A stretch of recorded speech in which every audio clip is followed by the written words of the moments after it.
नमस्ते and welcome to श्रीम वैदिक astro. आज की वीडियो का टॉपिक बहुत ही इम्पॉर्टेंट है, वो है राइज इन प्रोफेशन। कब आपके करियर में आपको एक राइज देखने को मिलेगा। देखिए, काम हर कोई कर रहा है, बट एक सर्टेन टाइम पीरियड ऐसा आता है जब आप जो काम कर रहे होते हैं उसका आपको बहुत अच्छा रिजल्ट मिलने लग जाता है। तो उसी को हम आज यहाँ पर डिस्कस करेंगे। राइज देखिए कब आता है, जब आपके पास्ट एक्शन वो अब आपको आपका डिज़ायर रिजल्ट प्रोवाइड कर रहे हैं, और जब आपको आपका डिज़ायर रिज़ल्ट नहीं मिलता तो कहीं ना कहीं फ्रस्ट्रेशन होने लग जाता है। तो यहाँ पर हमें अंडरस्टैंड करना है कि उस पीरियड को हम कैसे चेक कर पाए, क्या पैरामीटर्स होंगे, और उन पैरामीटर्स को हम एक एग्जाम्पल चार्ट के साथ भी अंडरस्टैंड करेंगे ताकि आपको वो पैरामीटर्स अप्लाई कैसे करने वो भी आपको समझ आ जाएगा। तो आइए इस वीडियो को स्टार्ट करते हैं। राइज इन प्रोफेशन को चेक करने के लिए काफ़ी पैरामीटर्स होते हैं, काफ़ी डिफरेंट टेक्निक्स होती हैं, but a technique that has always work for me, मैं आपके साथ वो पैरामीटर्स शेयर करूँगा। यहाँ पर टोटल 5 पैरामीटर होंगे, जिसमें से सबसे पहले आएगा डिविजनल चार्ट। तो यहाँ पर हमें कौन से डिविजनल चार्ट चेक करने हैं। D1 डेफिनेटली चेक होगा, D9 ऑलवेज, एंड प्रोफेशन है तो D10, ये हमें इंक्लूड यहाँ पर करना है डिविजनल चार्ट के लिए। अब साथ में क्या यहाँ पर यूज़ हुआ, कहाँ पर फोकस करना है। देखिए, आपको फोकस करना है 10th हाउस और 10th हाउस के लॉर्ड के ऊपर, और स्पेसिफिकली 10th हाउस, D10 के 10th हाउस का यहाँ पर बहुत ही ज़्यादा इंपॉर्टेंट रोल आ जाएगा। 3rd हाउस स्टार्टअप्स का होता है, 6th हाउस सर्विस का होता है, 7th हाउस बिजनेस और डेली इनकम का होता है, 10th house is how you are at work. और जब हम राइज की बात करेंगे तो 10th हाउस हमारे लिए बहुत ज़्यादा इंपॉर्टेंट हो जाएगा। तो I hope this is the first step, it is very clear to you. उसके साथ में आगे हम चलेंगे सेकंड स्टेप के ऊपर। सेकंड स्टेप क्या होगा, अरुधा लगना। आपके चार्ट के अंदर कहीं ना कहीं AL अरुधा लगन लिखा होगा, आप किसी भी सॉफ्टवेयर से चेक कर सकते हैं। ठीक है, देवगुरु करके एक सॉफ्टवेयर है, वहाँ से आपको बहुत इजीली मिल जाएगा, फ्री सॉफ्टवेयर है, तो ऑनलाइन जाके आप वहाँ से चेक कर सकते हैं। तो अरुधा लगन आपके चार्ट के ऊपर कहीं ना कहीं लिखा होगा, उससे चेक करना है। अरुधा लगन से हमें 10th हाउस काउंट करना है। सपोज करिए किसी का अरुधा लगन यहाँ पर है, तो उसका 7वां घर ये होगा, 1 2 3 4 5 6 7 8 9 10। तो उसका जो फर्स्ट हाउस हो जाएगा उसके चार्ट में, वो यहाँ पर बहुत इंपॉर्टेंट हो जाएगा, वहाँ से भी प्रोफेशन इंडिकेट होता है। ठीक है, आगे चलते हैं। अरुधा लगन के बाद में यहाँ पर दशा का सीक्वेंस बहुत इंपॉर्टेंट है, क्योंकि हो सकता है कि आपके चार्ट में बहुत बड़े राजयोगस बनते हो, बट जब तक आपकी एक सपोर्टिव दशा नहीं आती तो फिर वो राजयोगों का भी कोई भी मतलब नहीं रह जाता। तो दशा का सीक्वेंस आना बहुत ही ज़्यादा इम्पॉर्टेंट हो जाता। अब यहाँ पर दशा किस चीज़ की आनी चाहिए। लगन लॉर्ड की जब दशा यहाँ पर आ जाए तो उसको बहुत अच्छा माना गया है। 10th हाउस लॉर्ड की जब दशा आ जाए उसको अच्छा माना गया है। एग्जॉल्टेड प्लैनेट की जब दशा आ जाए, ठीक है, एग्जॉल्टेड प्लैनेट की जब दशा आ जाए तो उसको भी काफ़ी अच्छा माना गया है करियर में। और ये सारी चीज़ें अगर कनेक्ट हो जाए किसी के 7th हाउस के साथ, 7th हाउस के साथ कनेक्ट हो जाए तो इसको और अच्छा माना जाएगा। ये हो गया। दशा के साथ साथ जो चौथा पैरामीटर आएगा वो आएगा अमत्या कारक का। अगर अमत्या कारक का किसी भी इन चीज़ों के साथ कनेक्शन बन जाए तो वो भी राइज इन प्रोफेशन के लिए बहुत ही इंपॉर्टेंट हो जाएगा। आगे चल के बात करते हैं 5वें पैरामीटर की। तो 5वां पैरामीटर यहाँ पर ट्रांजिट का होगा। अब जैसे दशा इम्पॉर्टेंट है, दशा एक्टिवेट करिए आके, वैसे ही ट्रांजिट एक जातक को यहाँ पर लकी बनाएगा। वो आके जब इन हाउसेस को एक्टिवेट करेगा, मध्याकार के साथ इंटरेक्ट करेगा, लगन लॉर्ड के साथ इंटरेक्ट करेगा, 10th हाउस लॉर्ड के साथ इंटरेक्ट करेगा, तो तब वहाँ पर जाके एक अच्छा सपोर्ट सिस्टम दिखेगा। और राइज कब होगा, कैसे होगा, वो हम चेक कर पाएंगे। तो यहाँ पर ट्रांजिट, अब कौन सा ट्रांजिट यहाँ पर अच्छा होगा, लगन लॉर्ड का। ठीक है, ये ट्रांजिट आपको चेक करना होगा। लगन का आ जाए, लगन लॉर्ड का आ जाए, 6th हाउस का आ जाए, 6th हाउस लॉर्ड का यहाँ पर आ जाए, 10th हाउस का और 10th हाउस लॉर्ड का। जब ये वाले ट्रांजिट्स आएंगे, ठीक है, किसी भी वे से ये एक्टिवेट हो रहे होंगे या फिर ट्रांजिट आके इनके ऊपर वर्क कर रहा होगा, तब जाके भी यहाँ पर राइज इन प्रोफेशन दिखेगी। तो ये कुछ पैरामीटर्स हैं जिनके थ्रू आप अंडरस्टैंड कर सकते हो कि कब राइज इन प्रोफेशन दिखेगा। जब इनका इंटरप्ले होगा अच्छे तरीके से किसी के भी चार्ट के अंदर, तब यहाँ पर हमें समझ आ जाएगा कि it is good time to progress in one's career. अब एक एग्जाम्पल चार्ट से समझ लेते हैं। पैरामीटर्स तो हम समझ गए कि क्या है, प्रैक्टिकली कैसे अप्लाई करना है वो भी समझ लेते हैं। अब आप अपनी स्क्रीन के ऊपर चेक करिए, हम इसके ऊपर वर्क करते हैं। यहाँ पर जो हम चार्ट यूज़ करने वाले हैं उसमें मैंने आपको डिटेल्स दी हुई है नवंबर 9, 1968 का। ये एक टेम्पल प्रीस्ट के बेटे थे जो आगे चल के एक आईएएस में इनका सिलेक्शन हो गया और डिप्टी कमिश्नर ये बन गए।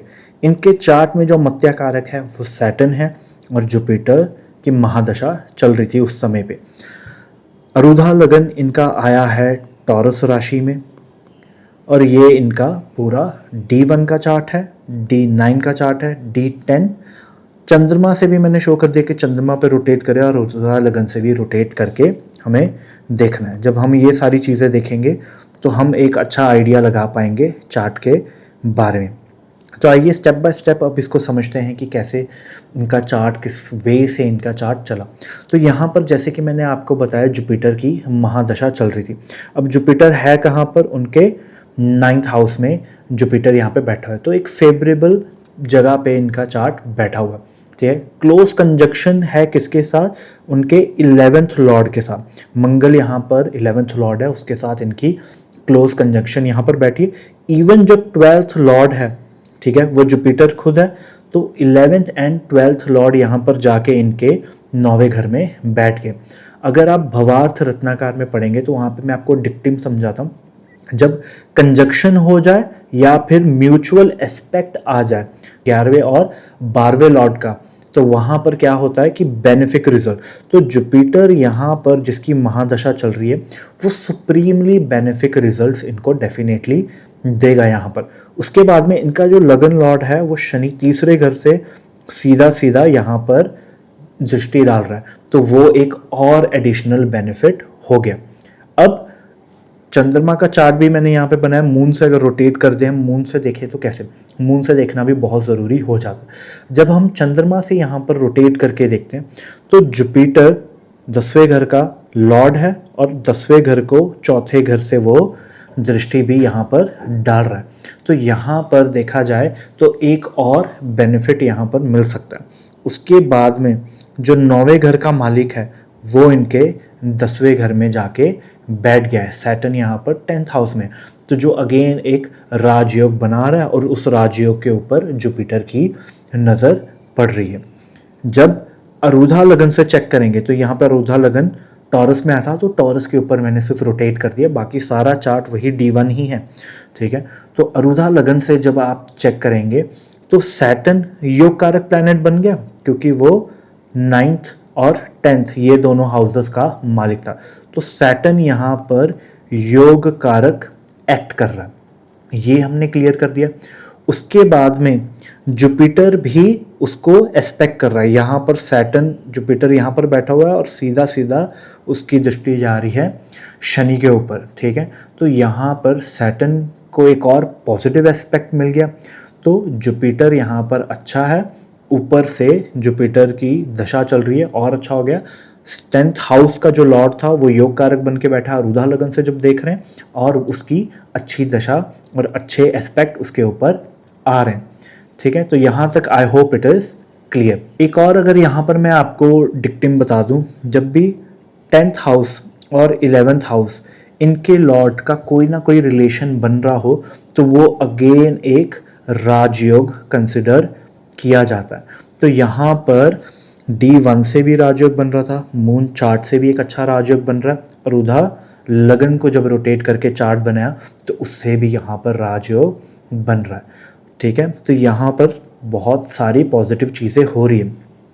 जुपिटर यहाँ पर 8वें घर का भी मालिक है, तो वो यहाँ पर सडन इवेंट इनकी लाइफ में डेफिनेटली लेके आएगा और यहाँ पर सडनली, और वो यहाँ पर बैठा हुआ है जाके 5वें घर के अंदर, तो सडन गेन और सडन रिकग्निशन यहाँ पर आने के चांसेस है। अब हम D9 को यहाँ पर भूल नहीं सकते, तो D9 में भी 10वें घर का मालिक जुपिटर बन जाता है जिसकी दशा चल रही है। ठीक है, और उसका 9th लॉर्ड यहाँ पर सैटर्न उसके साथ इसका यहाँ पर एक्सचेंज भी चल रहा है। तो आप ये चीज़ भी ऑब्जर्व करें कि 11वीं जो राशि है वो शनि की है, उसके अंदर जुपिटर बैठा हुआ है, 12वीं राशि जुपिटर की है, उसके अंदर शनि बैठा हुआ है। तो यहाँ पर इसका एक स्ट्रॉन्ग एक्सचेंज हो गया, which is again a good Rajyog. इन घरों में जब एक्सचेंज आ जाए दैट इज़ अगेन, तो D9 में अनदर पॉजिटिव फैक्टर यहाँ पर हमें दिख गया। D10 में हम जाएंगे तो D10 में हम देखेंगे कि जुपिटर और मर्क्यूरी चौथे और 10वें घर में यहाँ पर अगेन एक एक्सचेंज हो रहा है। चौथा आपका हैप्पीनेस का हाउस है, वहाँ पर एक्सचेंज आ गया, और आपके कर्म का हाउस है, वहाँ पर भी एक्सचेंज आ गया। तो देखा जाए तो यहाँ पर भी इनकी बहुत ही पॉजिटिव सिचुएशन चल रही है। D1, D9, D10, moon chart और रुधा लगन से सब जगह से चेक करें तो उस समय पे, और ये सब हो रहा है जुपिटर की महादशा में। अब जिस टाइम पे इनका बहुत अच्छा पीरियड चल रहा था, ठीक है, जो इनकी एजुकेशन का टाइम था, जहाँ पर इन्होंने एजुकेशन कंप्लीट की, वो जुपिटर और उस समय पे इनकी सैटर्न की अंतर्दशा चल रही थी। अप्रॉक्सीमेटली 1986 की ये बात है, 86, 87, 89 ये पीरियड था उस टाइम पे। और उसके बाद की जो दशा आई जुपिटर मर्क्यूरी की, वो दशा से इनको काफ़ी राइस मिलना स्टार्ट हो गया। अब अंतर्दशा का भी यहाँ पर हम कॉन्सेप्ट ले लेते हैं। मैं थोड़ा सा इरेज कर देता हूँ ताकि हम और इसको डिटेल में अंडरस्टैंड कर पाएँ। अब यहाँ पर उस समय सबसे पहली अंतर्दशा चल रही थी शनि की, तो अंतर्दशा लॉर्ड कौन हो गया? सैटर्न। उसको देखते हैं, ठीक है। शनि यहाँ पर इनका लगन लॉर्ड भी है, ठीक है, और अगर इनके अरुधा लगन से देखा जाए तो वो यहाँ पर इनका 10वां लॉर्ड भी बन रहा है। सो लगन लॉर्ड भी बन गया और अरुधा लगन से वो यहाँ पर 10th लॉर्ड भी बन गया।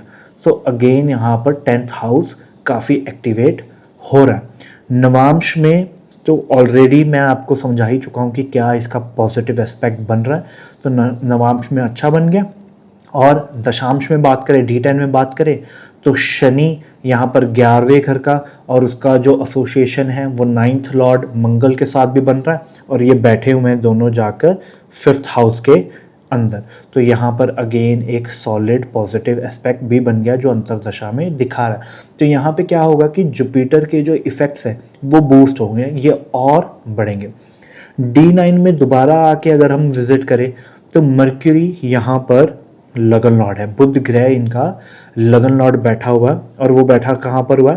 7वें घर में, जो कि पब्लिक अक्लेम का घर है। यहाँ पर उन्हें पब्लिकली ये फेमस हो सकते हैं, ठीक है। उसके बाद में यही मर्क्यूरी 10th हाउस में चले जाता है D10 चार्ट के अंदर। तो यहाँ पर मतलब अगर देखा जाए तो ओवरऑल D10 में जुपिटर मर्क्यूरी ने फिर हाउसेस एक्सचेंज भी कर लिया, और यहाँ पर वो जुपिटर के घर पे बैठा भी हुआ था। सो ओवरऑल देखा जाए यहाँ पर एक्सीलेंट कॉम्बिनेशन बन रहा है। यहाँ पर भी चौथे घर का 10वें घर का मालिक का कॉम्बिनेशन बन गया, और ओवरऑल हम देखा जाए तो 10th हाउस की कंडीशन बहुत अच्छी है, 10th लॉर्ड और एक्टिवेट भी बहुत अच्छा हो रहा है। तो ये पीरियड कैसे इनके लिए लकी नहीं होगा। उसके बाद में इनके अमत्या कारक की बात करें तो जिसकी अंतर्दशा चल रही थी वही अमत्या कारक है इनका शनि। शनि ही इनके केस में अमत्या कारक है, ठीक है। और शनि यहाँ पर वो एस्पेक्ट कर रहा है जुपिटर के ऊपर। D1 में अगर देखेंगे अमत्या कारक होके वो महादशा लॉर्ड को देख रहा है। अंतर्दशा लॉर्ड भी वही है, और महादशा जो जुपिटर है अमत्या कारक बन के वो उसको भी देख रहा है। तो डुअल एक्टिवेशन यहाँ से हमें दिख रहा है। तो उसकी जो अंतर्दशा होगी वो बहुत यूज़फुल होगी। और नवांश में तो जुपिटर के साथ उसका एक मेजर राजयोग अमत्या कारक का बन ही चुका है। और आगे समझने वाली बात ये भी है कि शनि की यहाँ पर दृष्टि मर्क्यूरी पे भी जा रही है। 1 2 3 4 5 6 7 8 9 10, और बाद में इसी की ही दशा आने वाली है मर्क्यूरी की। तो मर्क्यूरी के साथ भी अमत्य कारक का गुड एसोसिएशन यहाँ पर बनता दिख रहा है। 11th लॉर्ड होके 5th में बैठा हुआ है D10 के अंदर। यहाँ पर अनदर एक बेनिफिट चीज़ यहाँ पर हो गई, और 9th हाउस का लॉर्ड भी यहाँ पर 5वें में हो गया। तो अगर मैं अमत्य कारक की यहाँ से ही चेक करूँ तो बहुत बेनिफिक रिजल्ट दे रहा है शनि इस चार्ट के अंदर, अमत्य कारक के रोल के ऊपर से ही देखा जाए। ऊपर से अब नेक्स्ट क्या था ट्रांजिट हमें देखना है, ट्रांजिट को हम नहीं भूल सकते। तो जब इनके करियर में मेजर जब मिला इनको अप्रॉक्सीमेटली 1991 में इनके करियर में बहुत मेजर इन्हें जंप आ गया, तब जो जुपिटर था वो इनके साथ नेटल 7th हाउस, ठीक है, जुपिटर उस वक्त कर्क राशि, कैंसर राशि में ट्रांजिट कर रहा था और वो इनका नेटल 7th हाउस बनता है। और यहाँ से जुपिटर की जो दृष्टि जा रही थी वो वीनस के ऊपर भी जा रही थी। तो यहाँ से आप देखा जाएंगे कि 7th हाउस के ऊपर ट्रांजिट हो रहा था, वीनस के ऊपर भी इनकी नज़र चलेगी जो इनका 10th लॉर्ड है, और 10th house from natal moon भी यहाँ पर देखा जाए तो जुपिटर आ गया, ठीक है, वहाँ पर एक्टिवेशन हो गया। 10th लॉर्ड फ्रॉम पदा लगन भी हो गया, रुधा लगन भी यहाँ पर हो गया इनका। नेटल 10th हाउस के ऊपर एस्पेक्ट हो गया 2nd हाउस से। तो यहाँ पर D10 में भी अगर आके देखा जाए तो लगन, ठीक है, लगन को एस्पेक्ट कर रहा है वो 5th हाउस से बैठकर। तो कहीं ना कहीं यहाँ पर बहुत स्ट्रॉन्ग यहाँ पे इनके कॉम्बिनेशन बन गए, ट्रांजिट ने भी आके बहुत ज़्यादा सपोर्ट इनको कर दिया यहाँ पर। तो ओवरऑल इस चार्ट में देखा जाए तो दशा अच्छी चल रही थी, यहाँ पर उनका अमत्य कारक का रोल अच्छा हो गया, यहाँ पर ट्रांजिट अच्छा चल रहा था, दशा ने सपोर्ट कर दिया, जो हाउसेस थे मेन वो हाउसेस सारे एक्टिवेट हो गए। तो उसकी वजह से इनको इनके करियर में बहुत ज़्यादा राइज मिल गया। आई होप यहाँ पर मैं आपको अच्छे तरीके से समझा पाया हूँगा इन पैरामीटर्स को कैसे आपने यूज़ करना है। थोड़ा ये कॉम्प्लिकेटेड हो सकता है क्योंकि D1 में चेक कर रहे हो, D9 में चेक कर रहे हो, D10 में चेक कर रहे हो, अरुधा लगन से चेक किया जा रहा है, मून चार्ट से चेक किया जा रहा है, तो कहीं ना कहीं ये थोड़ा सा कॉम्प्लिकेटेड हो सकता है। एंड आपको कॉन्सेप्ट्स की नॉलेज होनी चाहिए, कहाँ पर योग कारक यूज़ हो रहा है, कहाँ पर उसके कारकास यूज़ हो रहे हैं, अलग अलग कॉन्सेप्ट्स हम यहाँ पर यूज़ करते हैं। तो उसकी जब आपको नॉलेज होगी तो आप अच्छे से इस चार्ट को चेक कर पाओगे, इसको भी या किसी भी चार्ट को आप अच्छे से चेक कर पाओगे। बट आपको मैंने एक स्मॉल फ्लेवर आज इस एग्जांपल के थ्रू प्रोवाइड किया कि कैसे ये पैरामीटर्स काम आएंगे। क्या यही एक तरीका है सिंपली राइज इन करियर देखने का? नहीं, और बहुत सारे मेथड्स होते हैं जो अलग अलग लोग यूज़ करते हैं, अलग अलग एस्ट्रोलॉजर्स यूज़ करते हैं। बट दिस पैरामीटर्स जो यहाँ पर मैंने आपको डिफाइन करे, इनसे हमेशा पॉजिटिव रिजल्ट आया और डिफरेंट एस्ट्रोलॉजर भी इसके ऊपर एग्री करेंगे once they use this system. तो आप इसको डेफिनेटली ट्राई करिए and I hope I was able to teach you something new. Till then, like, share and subscribe. I'll come up with a new video. Till then, namaste.